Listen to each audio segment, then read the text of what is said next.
축복의 비밀이라는 제목으로 말씀을 나누겠습니다. 여러분, 우리가 들고 있는 이 성경은 66권의 작은 책 혹은 서신으로 이루어져 있습니다. 그래서 우리가 성경을 1년에 일독을 해야 되잖아요. 창세기부터 계시록까지 순서대로 읽을 필요는 없습니다.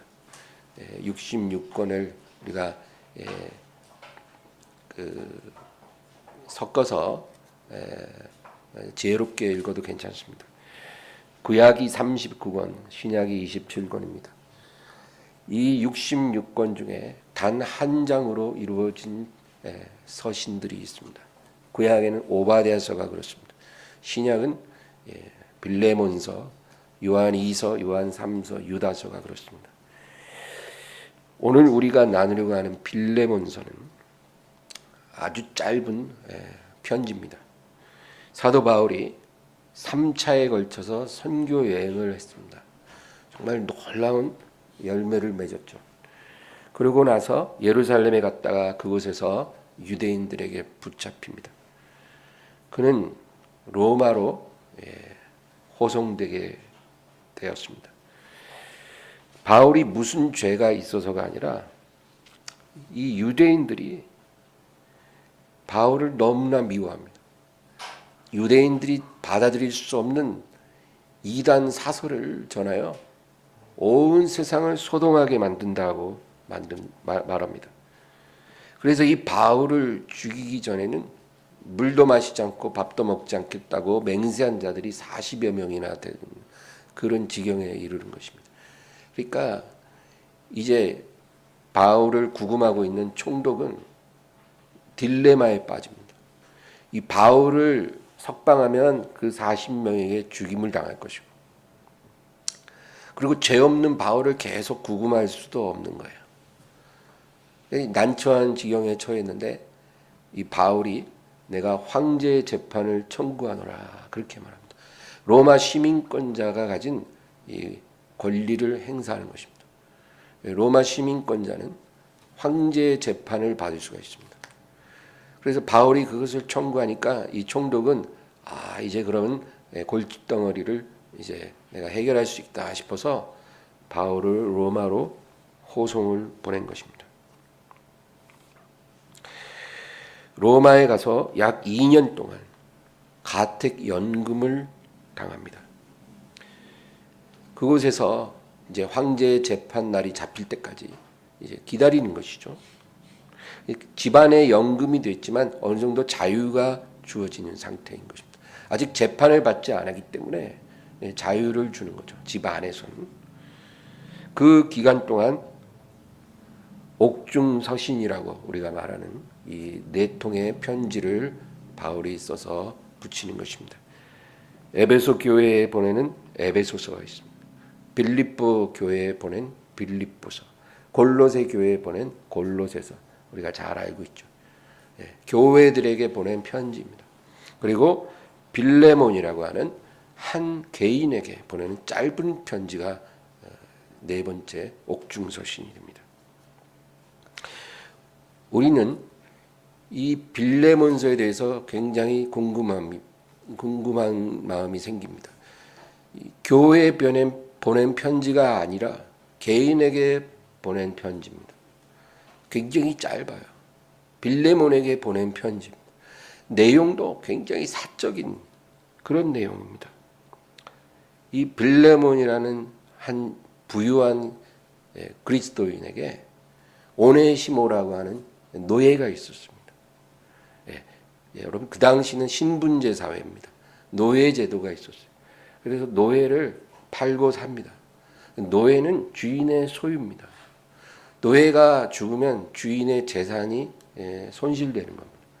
노예가 도망치면 그 재산에 손해를 보는 거죠. 근데 이 오네시모라는 노예가 주인에게서 도망을 칩니다. 그래서 사람이 많이 있는 로마에 들어왔는데 우연히 바울을 만나 예수님을 믿고 거듭난 것입니다. 그리고 이 오네시모가 바울을 수종들면서 연금 중에 있는 바울에게 큰 도움이 되고 위로가 되었다는 것입니다. 놀라운 일이죠. 그런데 이 오네시모가 이전에 빌레몬의 종이었다는 사실을 바울이 알게 되었습니다. 그리고 그가 그 주인에게서 도망쳐서 로마에 오게 된 것을 알게 되었습니다. 그런데 이 빌레몬이 누구냐면 바울이 골로새 지방에 있을 때 거기서 전도해서 예수님을 믿고 구원받은 사람입니다. 그러니까 바울을 통해 거듭난 크리스찬입니다. 그러므로 이 빌레몬에게 편지를 써서 이 오네시모를 부디 용서하고 너그럽게 받아달라는 편지를 보냅니다. 그런데 이 편지만 보낸 게 아니라 오네시모의 손에 들려서 오네시모를 다시 돌려보낸 것입니다. 하나님은 왜 이런 지극히 사적인 내용의 편지를 성경에 포함시키셨을까요? 이 빌레몬서에는 너무나도 중요한 주제, 용서라는 이 중요한 주제의 진수가 들어있기 때문입니다. 여러분, 우리가 이 용서에 대해서 다룬 책이 있다면 빌레몬서입니다. 용서가 왜 중요할까요? 내 죄의 용서를 받고 내가 또한 누군가의 죄를 용서하는 것, 이것은 너무나도 중요합니다. 구원과 직결되는 문제고 우리 삶의 축복과 직결되는 문제입니다. 여러분, 전기가 있잖아요. 이렇게 불 켜지게 만드는 전기. 오늘날 이 전기가 없으면 우리는 거의 아무 일도 할 수 없습니다. 모든 것이 다 전기를 통해서 움직이죠. 전기 없으면 할 수 있는 게 별로 없어요. 바로 영적인 세계에서 용서가 그렇습니다. 우리가 용서받지 못하고 용서하지 않으면 우리 삶의 문이 다 닫혀버립니다. 마치 전기가 없는 것과 똑같아요. 얼마나 불편하고 힘듭니까? 정상적인 생활을 할 수가 없어요. 뭐 한두 시간 정전되는 건 견딜 수 있지만 1년 내내 전기가 없으면 우리 삶이 완전히 50년 전으로 퇴보합니다. 우리에게 용서가 사라지면 우리 삶은 완전히 흑암이 되고 모든 문이 다 닫히는 것입니다. 그래서 이 용서가 무엇인지를 우리는 반드시 알아야 합니다. 마태복음 18장 18절. 진실로 너희에게 이르노니 무엇이든지 너희가 땅에서 매면 하늘에서도 매일 것이요 무엇이든지 땅에서 풀면 하늘에서도 풀리리라. 여러분, 중요한 진리입니다. 하나님의 자녀가요, 땅에서 매면 하늘에서 매입니다. 땅에서 풀면 하늘에서도 풀립니다. 이 비밀이 가장 먼저 적용되는 영역이 용서입니다. 땅에서 용서가 일어나면 하늘에서도 용서가 발생합니다.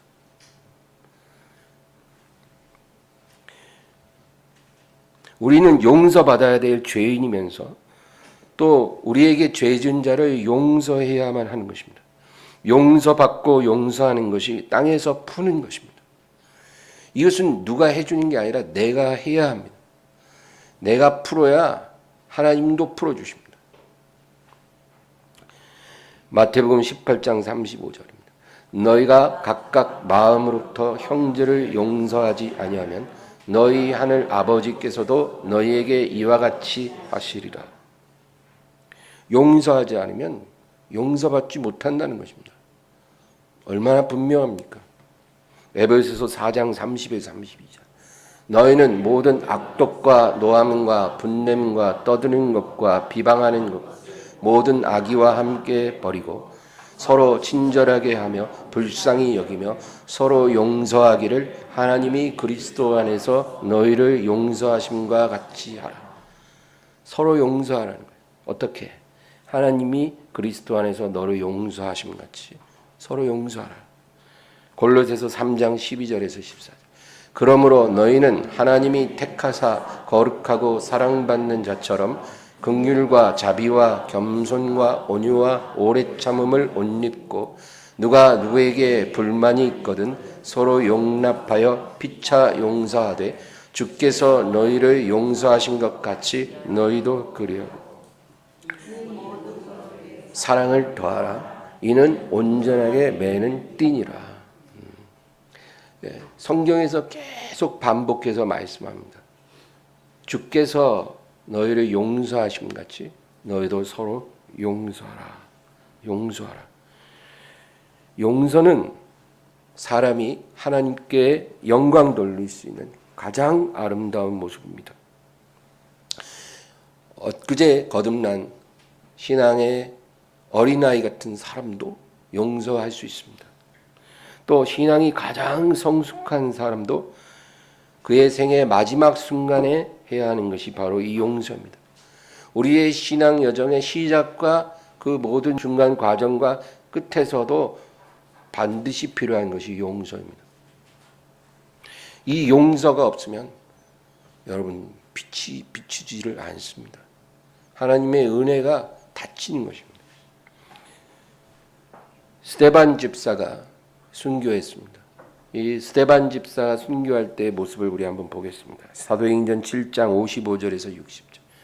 스데반이 성령 충만하여 하늘을 우러러 주목하여 하나님의 영광과 및 예수께서 하나님 우편에 서신 것을 보고 말하되 보라 하늘이 열리고 인자가 하나님 우편에 서신 것을 보노라 한데 그들이 큰 소리를 지르며 귀를 막고 일제히 그에게 달려들어 성 밖으로 내치고 돌로 칠세 증인들이 옷을 벗어 사울이라 하는 청년의 발 앞에 두니라. 그들이 돌로 스데반을 치니 스데반이 부르짖어 이르되 주 예수여 내 영혼을 받으시옵소서 하고 무릎을 꿇고 크게 불러 이르되 주여 이 죄를 그들에게 돌리지 마옵소서 이 말을 하고 자니라. 여러분 성령 충만이 뭘까요? 스데반이 성령이 충만했다는 거죠. 죽는 그 순간에 이 성령 충만이라는 것은 우리 인격이 그리스도로 충만해지는 것입니다. 우리 인격이 별 볼 일 없거든요. 우리는 정말 죄된 본성에 이끌려서 하나님의 마음을 슬프시게 하는 사람들입니다. 우리는 그렇게 살아왔어요. 그런데 그 우리 인격에 그리스도의 인격이 들어와서 그리스도의 성품으로 충만해지는 그것이 성령 충만. 성령은 그것을 위해서 우리에게 임하시는 하나님이십니다. 그리고 스데반이 성령이 충만하니까 자기를 돌로 쳐서 죽이는 그 사람들을 용서합니다. 여러분 이게 가능할까요? 누가 우리 발만 밟아도 그냥 멱살 잡고 싸울 수 있는 그런 이 사나운 성품이 우리에게도 있거든요.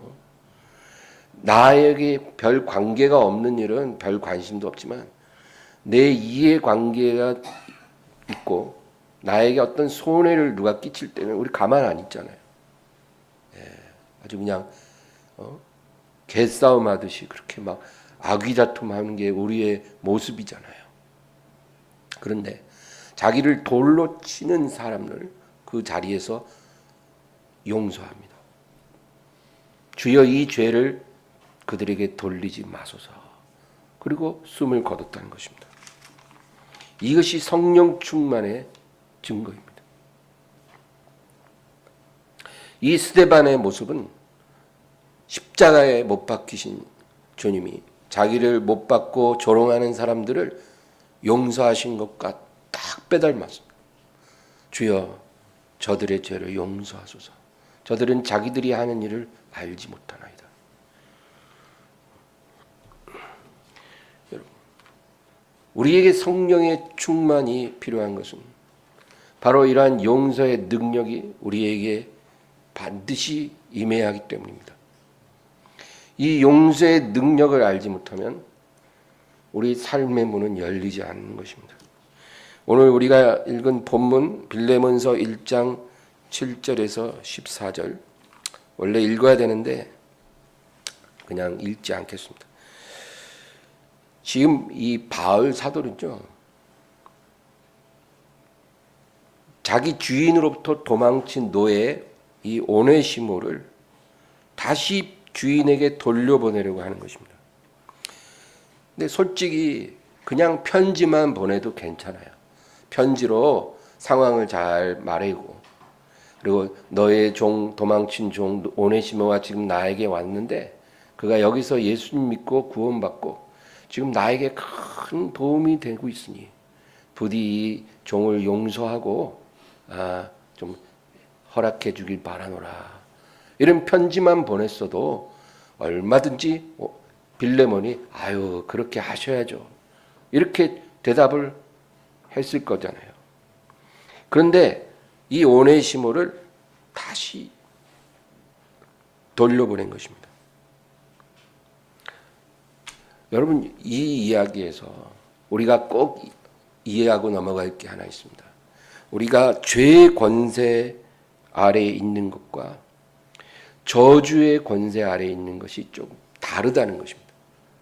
우리는 죄와 저주가 이제 같이 붙어 있다고 생각하는데 엄밀히 그렇지가 않아요. 우리가 죄의 권세 아래에서 놓여놔도 여전히 저주 아래에 있을 수가 있다는 것입니다. 예수님이 갈보리 십자가에 못 박히셨을 때, 여러분, 예수님이 십자가에 못 박히신 것은 하나님께서 그 아들을 죄로 삼으신 거예요. 예수님을, 죄 없으신 예수님을 죄로 삼으시고 십자가에 못 박은 거예요. 그러니까 예수님이 못 박히신 것은 그 순간만큼은 온 인류의 죄를 다 짊어지신 이 죄덩어리 대신 예수님이 못 박히신 거예요. 그래서 예수님이 못 박히시는 그 순간 이 죄의 권세가 깨진 겁니다. 이건 영적인 비밀이에요. 이게 깨달아지기를 주의 이름으로 축원합니다. 그래서 예수님이 십자가에 못 박히신 순간 죄의 권세가 깨졌기 때문에 원수가 우리들을 죄로 얽어맬 수 있는 권리가 사라진 거예요. 너무나 놀라운 축복이죠. 그런데 이것이 각 사람에게 이게 적용이 되려면 그 사람이 예수님을 믿어야 합니다. 믿지 않으면 그 축복이 자기에게 적용이 안 되고, 우리가 회개하고 예수님을 믿으면 그 축복이 우리에게 임하는 것입니다. 그래서 예수님을 믿고 거듭난 사람은 더 이상 죄의 권세 아래 있지 않은 것입니다. 이게 왜 중요하냐면 우리가 죄의 권세에서 벗어났기 때문에 이제는 죄를 이길 힘이 생긴 것입니다. 예전에는 이 권세가 너무나 강력하기 때문에 우리가 죄를 짓지 않으려고 해도 죄를 안 짓기가 어려워요. 불가능해요. 죄의 권세가 너무나 강하게 역사하기 때문에 죄를 싫어하고 미워해도 우리는 죄를 범합니다. 우리는 죄에 굴복하게 되어 있었어요. 이것은 예외가 없어요. 뭐 공부를 많이 하나 적게 하나 잘났나 못났나 이런 거 상관없어요. 아담 이후로 모든 인류가 다 그러한 상황에 동일하게 처해 있었던 것입니다. 그런데 이제 예수님의 십자가를 통해 죄의 권세가 깨어졌기 때문에 예수님을 믿는 자는 이제 죄의 권세에서 벗어난 거예요. 죄가 우리 보이지 않는 쇠사슬로 우리를 얽어매고 있던 게 끊어진 거예요. 그리고 그리스도의 영이신 성령께서 믿는 자 안에 들어오신 거죠. 그러므로 성령을 따라 행하면 이제 죄를 더 이상 죄에 굴복하지 않을 수가 있게 되는 거예요.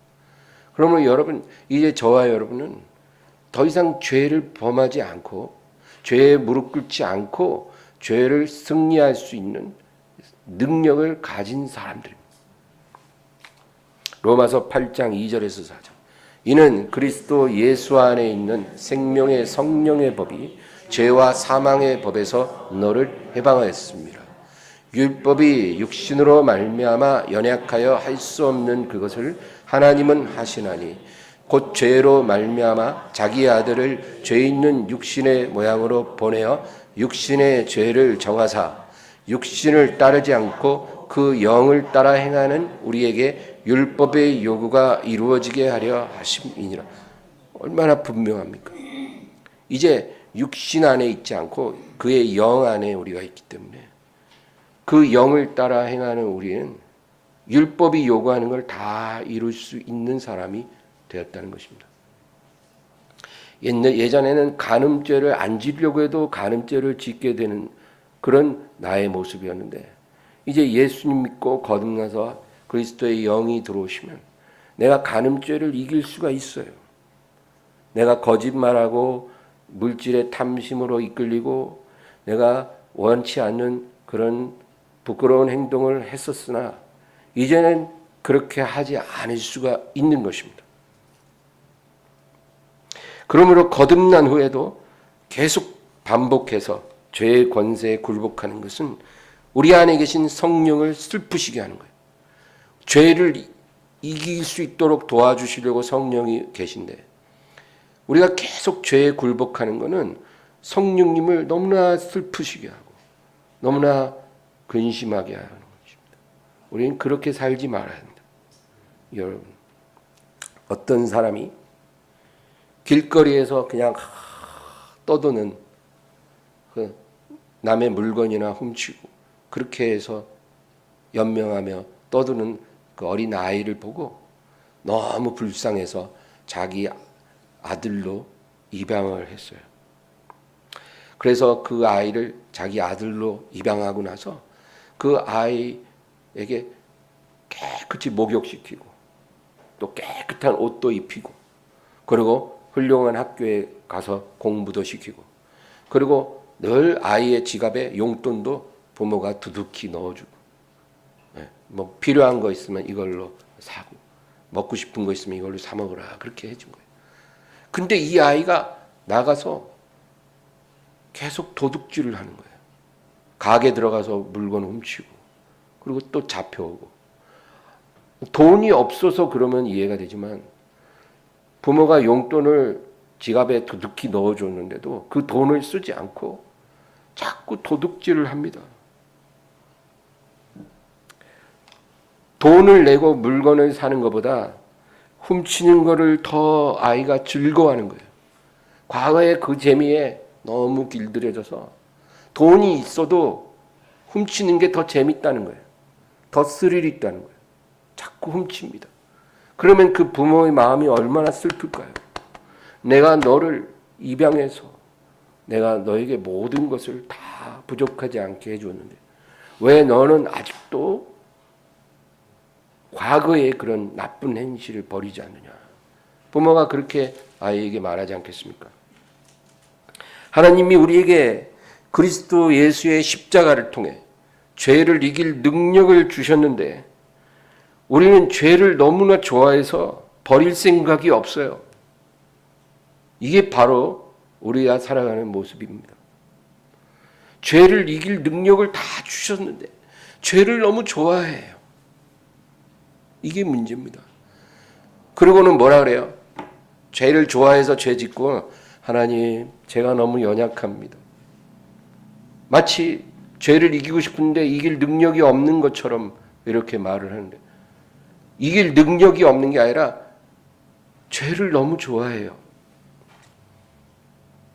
하나님보다 죄를 더 좋아해요. 그런데 오늘 우리가 알아야 될 것은 이렇게 하나님께서 우리를 예수 그리스도 안에서 죄의 권세로부터 벗어나게 해주셨지만 죄의 권세에서 벗어났다고 해서 저주에서 자동으로 다 벗어나지는 것은 아니라는 것입니다. 예전에 우리가 죄 가운데 살면서 우리가 묶었던 것들이 있어요. 저주의 매듭들이 있어요. 우리가 하나님께 거역해서 우리가 만든 매듭들, 저주의 매듭들이 있잖아요. 이게 자동으로 풀어지는 게 아니라는 겁니다. 죄의 권세는 사라졌어도 이 매듭은 여전히 남아있을 수 있잖아요. 이건 누가 풀어요? 죄의 권세를 깨는 것은 예수님이 십자가에서 하신 일이고 우리가 그것을 믿음으로 그것을 받았지만 저주의 매듭들을 푸는 것은 우리가 해야 할 일입니다. 우리가 해야 돼요. 폭우가 확 내립니다. 폭우가 막 쏟아져서 집에 물이 다 찼어요. 그러면 이 상황에서 제일 먼저 일어나야 될 일은 일단 비가 멎어야 돼요. 폭우가 계속 들이칠 때는 어떤 방법도 소용이 없어요. 비가 먼저 멎고 나서 그 다음에 집에 들어온 물을 바가지로 이제 퍼내야 되겠죠. 예수님의 십자가는 쏟아지는 폭우를 그치게 하는 그 능력입니다. 예수님이 이 죄의 비가 더 이상 우리 위에 떨어지지 않도록 그를 그치게 만들어 주신 것입니다. 그랬으면 이제 우리가 해야 될 일은 뭐예요? 아, 비 그쳤다 그러고 끝나는 게 아니에요. 우리는 집에 들이찬 물을 퍼내야 돼요. 그건 누가 해요? 예? 그냥 저절로 마를 때까지 기다려요? 천년만년? 그러면 안 되겠죠? 하루라도 빨리 물을 다 퍼내야죠. 그거 우리가 해야 돼요. 이게 바로 저주를 우리가 풀어야 하는 것입니다. 내가 맨 저주, 내가 풀어야 해요. 이 비밀을 깨닫지 못하면 영적 성장이 되질 않고 온전한 축복이 열리지를 않습니다. 예수님을 믿는데 축복의 길을 걸어가지 못해요. 내가 분명 예수 안에서 거듭났고 죄의 권세에서 내가 자유케 됐는데 축복의 삶을 못 살아요. 왜 그럴까요? 내가 과거에 매였던 이 저주의 매듭을 안 풀고 사는 거예요. 그러니까 계속 그 저주가 남아 역사를 합니다. 이 저주를 끊는 키워드가 용서입니다. 여러분, 죄의 권세를 깨뜨리려면 회개가 필요하죠. 예수님을 믿는 겁니다. 회개하고 주를 믿으라. 우리 죄의 권세에서 자유케 되려면 회개하고 예수님을 믿는 거예요. 이건 하나님이 우리에게 해주신 일을 받아들이는 것입니다. 그러나 저주에 맨 것을 풀기 위해서는 용서가 필요합니다. 용서. 이건 누가 해요? 내가 하는 것입니다. 하나님이 해줄 수가 없어요. 내가 해야 합니다. 내가 용서하고 용서받아야 이 저주에 맨 것이 풀어지는 것입니다. 누가 나에게 상처를 줄 때 그 사람을 내가 미워하고 분노할 수도 있고 내가 그 사람을 용서하고 사랑할 수 있어요. 우리 인생에 우리에게 상처 주고 고통 주고 해를 끼치는 사람은 늘 있습니다. 가장 가까운 가족부터 우리 주변에 있는 많은 사람들이 우리에게 상처를 주거든요. 그런 사람 없이 우리가 인생을 못 살죠. 우리가 그런 사람을 만나지 않고 싶어도 그런 사람은 늘 우리에게 다가오는 것입니다. 그 사람을 미워하는 것도 내 결정이고 용서하고 사랑하는 것도 내 결정입니다. 그 사람에 대해서 분노하고 미워하는 것은 저주를 매는 것입니다. 내가 분노하고 미워하면 저 인간 안 봐야지. 저 인간 어디 가서 잘못됐으면 좋겠다. 이런 마음으로 내 마음에 그런 분노를 갖고 있지만 저주를 매는 것입니다. 그러면 어떻게 돼요? 하늘에서도 매요. 그 누가 손해예요? 내 손해예요. 그러나 내가 그를 용서하고 사랑하기로 결정하면 저주가 풀어지는 거예요. 그러면 하늘에서도 풀리는 거예요. 누가복음 6장 32절에서 36절. 너희가 만일 너희를 사랑하는 자만을 사랑하면 칭찬받을 것이 무엇이냐? 죄인들도 사랑하는 자는 사랑하느니라. 너희가 만일 선대하는 자만을 선대하면 칭찬받을 것이 무엇이냐? 죄인들도 이렇게 하느니라. 너희가 받기를 바라고 사람들에게 구워주면 칭찬받을 것이 무엇이냐? 죄인들도 그만큼 받고자 하여 죄인에게 구워주느니라. 오직 너희는 원수를 사랑하고 선대하며 아무것도 바라지 말고 구워주라. 그리하면 너희 상이 클 것이요 또 지극히 높으신 이의 아들이 되리니 그는 은혜를 모르는 자와 악한 자에게도 인자하시니라. 너희 아버지의 자비로우심 같이 너희도 자비로운 자가 되라.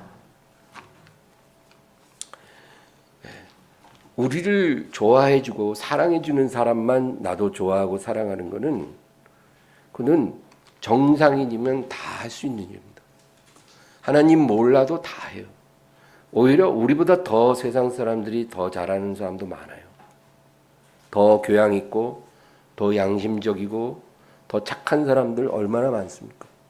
예수님 안 믿은 죄인들도 우리보다 착한 사람 넘쳐납니다. 그러나 하나님이 우리에게 요구하시는 건 그게 아닌 거예요. 원수를 사랑하라는 거예요.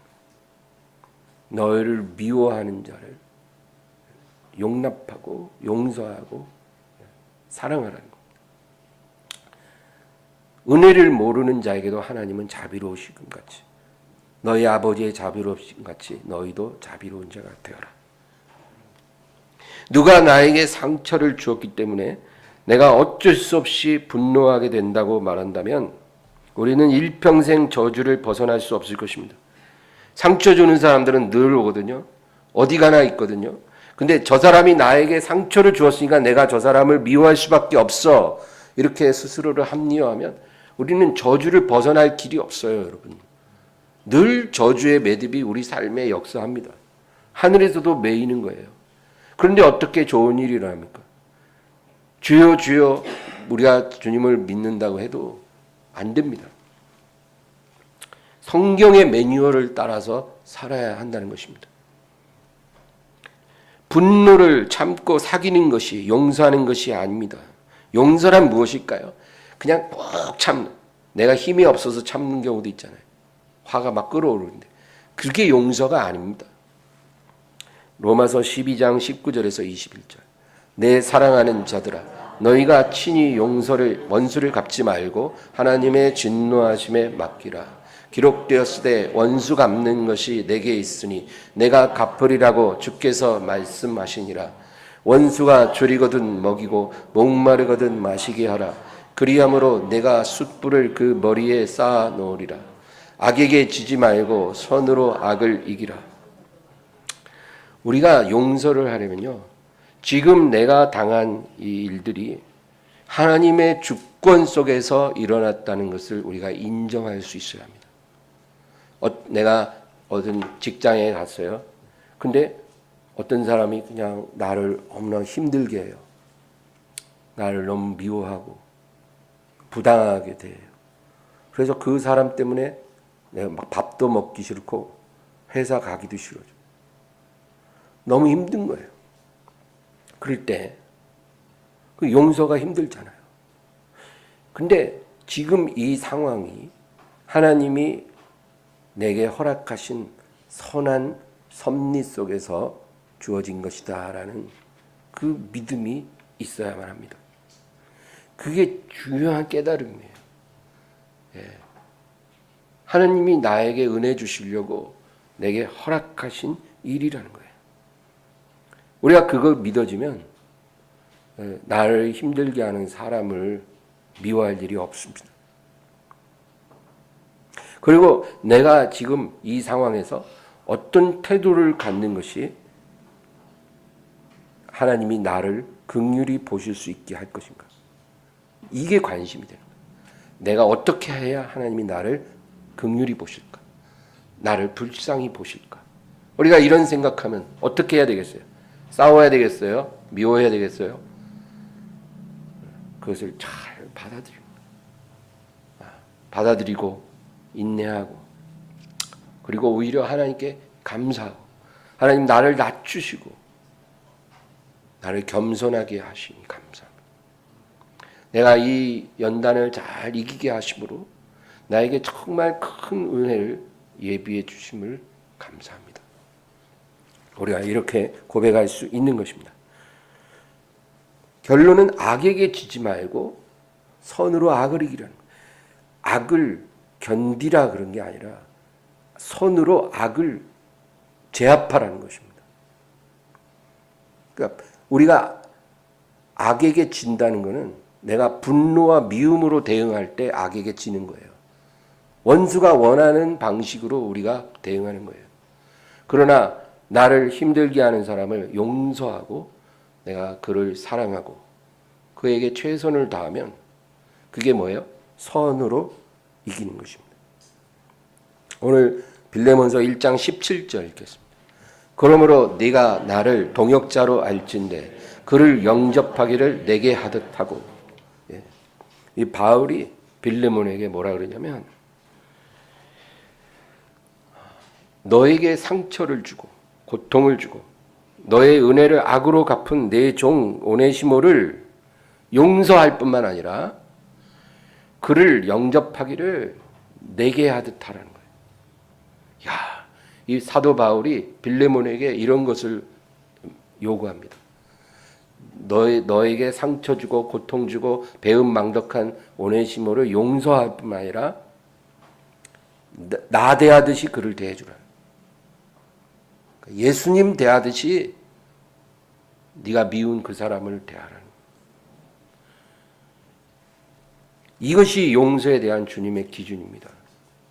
그냥 분이 끓어오는데 간신히 사귀고 가급적 눈 안 마주치고 가급적 딴 길로 가고 딴 테이블에서 밥 먹고 이런 게 용서가 아니에요.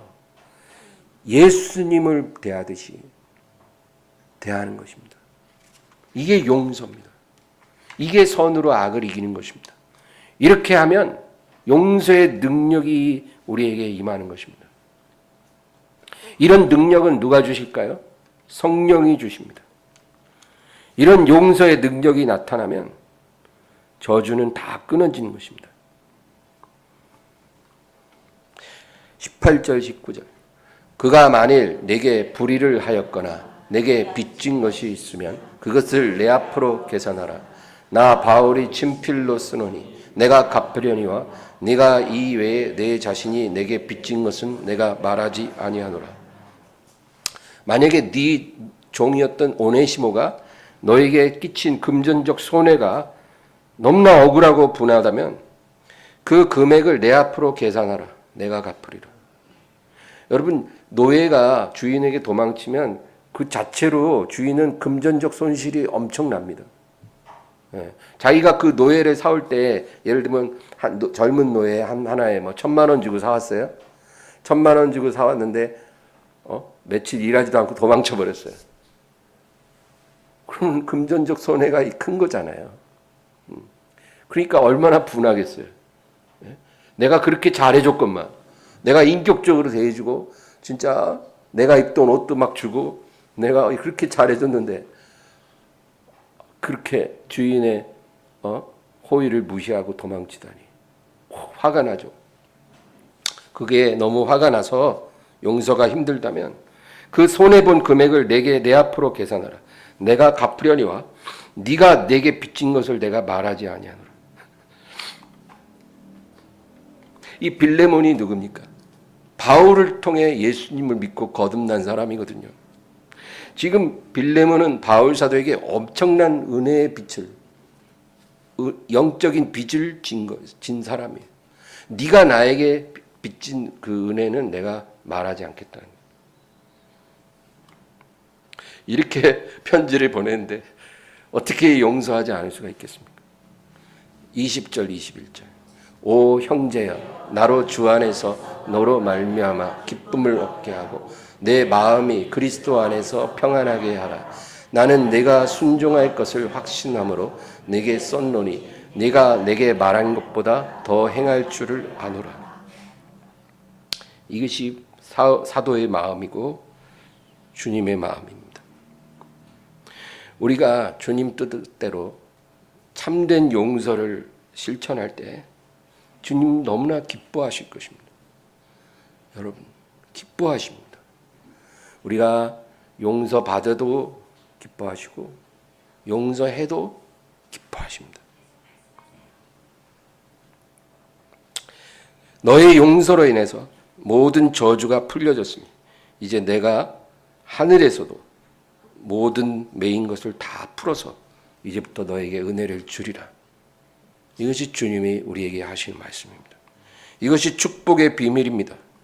우리가 땅에서 매면 하늘에서도 매이고 땅에서 풀면 하늘에서도 풀어집니다. 그 핵심에 용서가 있습니다. 용서 받아야 될 사람은 반드시 용서를 받아야 합니다. 지금 오네시모에게 필요한 게 그거예요. 이 오네시모는 반드시 주인에게 돌아가서 그 앞에 무릎 꿇고 용서를 받아야 합니다. 그래야만 이 오네시모도 참된 복을 받을 수가 있는 거예요. 그래서 바울이 굳이 오네시모를 자기 편지를 들려서 보낸 거예요.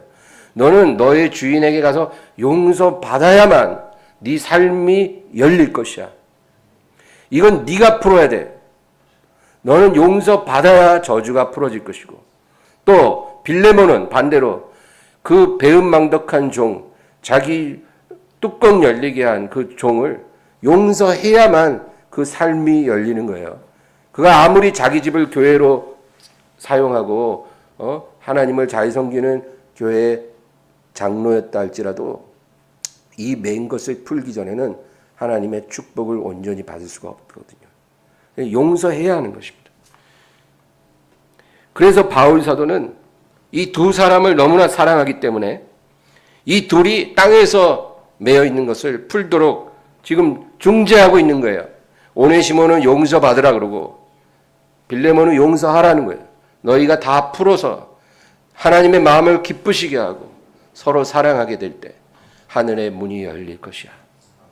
마태복음 5장 23, 24절. 그러므로 예물을 제단에 드리려다가 거기서 네 형제에게 원망 들을 만한 일이 있는 것이 생각나거든 예물을 제단 앞에 두고 먼저 가서 형제와 화목하고 그에 와서 예물을 드리라. 너희가 하나님께 나오기 전에 먼저 형제와 화목하라는 거예요. 용서를 온전히 이루어야 된다는 거예요. 그러고 나서 너희가 내게 드리면 너희가 거기에 맞는 복을 온전히 받는 것입니다. 이 형제와의 불화를 풀기 전에 내게서 무엇을 받을 것으로 생각하지 마라. 부모 자식 간이든 부부 간이든 형제 간이든 친구 간이든 용서받을 일이 있으면 용서를 구하고 용서받아야 합니다. 메인 것이 풀려야 돼요.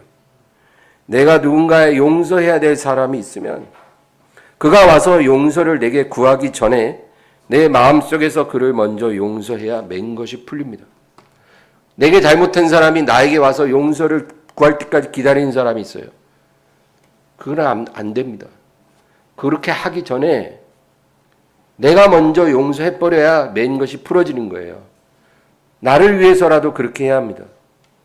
여러분, 스데반이 돌에 맞을 때 그 사람들을 용서했잖아요.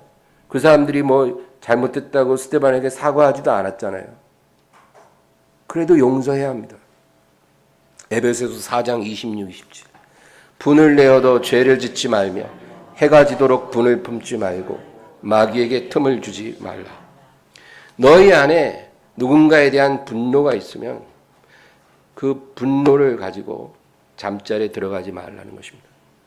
너희가 만약에 그 미움과 분노를 가지고 하루 이상 가면 저주의 매듭이 만들어지는 거예요. 그러면 너희가 하나님의 복을 받을 수가 없고 마귀가 그 틈으로 역사한다는 것입니다. 여러분, 성경이 우리에게 이렇게 우리 삶의 중요한 매뉴얼을 말씀하잖아요. 우리 이 말씀을 새겨들어야 합니다. 이 축복의 비밀을 다 깨닫고 하나님의 넘치는 은혜로 충만한 삶을 살기를 주의 이름으로 축원합니다. 하나님 아버지, 오늘도 주님께 영광 찬양 감사를 드립니다. 아버지 하나님, 우리에게 아직도 풀리지 않는 것들이 있습니까? 풀어지지 않는 매듭이 있습니까? 저주에 매인 것이 있습니까? 그것을 깨닫게 하사 다 풀게 하시고 특별히 용서의 능력으로 우리에게 임하여 주사. 하나님 아버지, 이 용서의 능력이 내게 임하여 우리의 삶이 열리게 하여 주시옵소서. 내 남은 생에 이 저주가 다시는 내게 역사하지 않도록 도와주시옵시고, 죄와 저주와 사망의 권세를 이기신 예수님께 영광 돌리는 나의 생애가 되게 하여 주시옵소서. 예수님의 이름으로 기도합니다.